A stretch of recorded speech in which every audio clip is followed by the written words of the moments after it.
Andra, it has been a historic week here in Illinois. State lawmakers voted to make same-sex marriage legal, and now that gays can marry, they have to deal with the same things, the same legal issues that straight couples do. It's so interesting because I always hear that the three things that couples argue about the most is money, sex, and in-laws.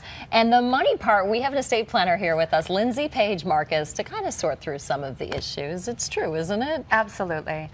Studies today show that nearly 50% of all marriages end in divorce.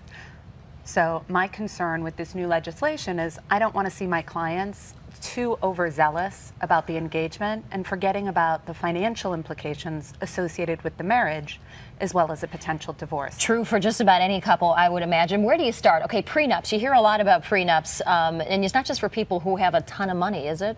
Absolutely. I encourage all of my clients who are engaged to hope for the best and prepare for the worst. And that involves understanding the financial implications associated with a marriage as well as a potential divorce.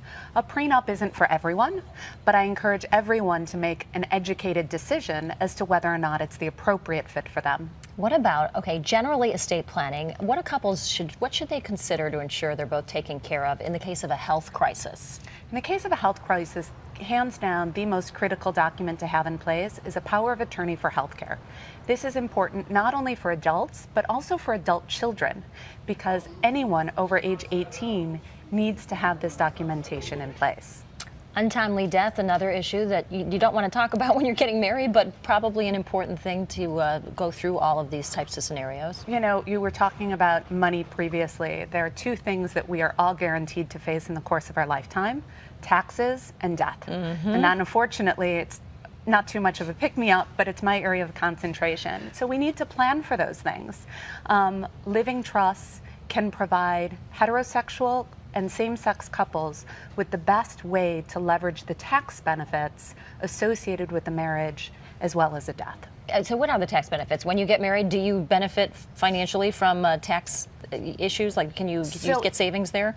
As all situations, it depends. I encourage my clients to sit down with a CPA to look at their particular tax situations to determine whether or not married filing jointly will result in decreased tax or an increased tax. But on the estate planning side, in terms of death, there certainly are benefits. And that was one of the biggest issues associated with this landmark legislation, which now allows a surviving spouse to make a marital election to postpone paying tax at the federal as well as the state level here. Important step forward for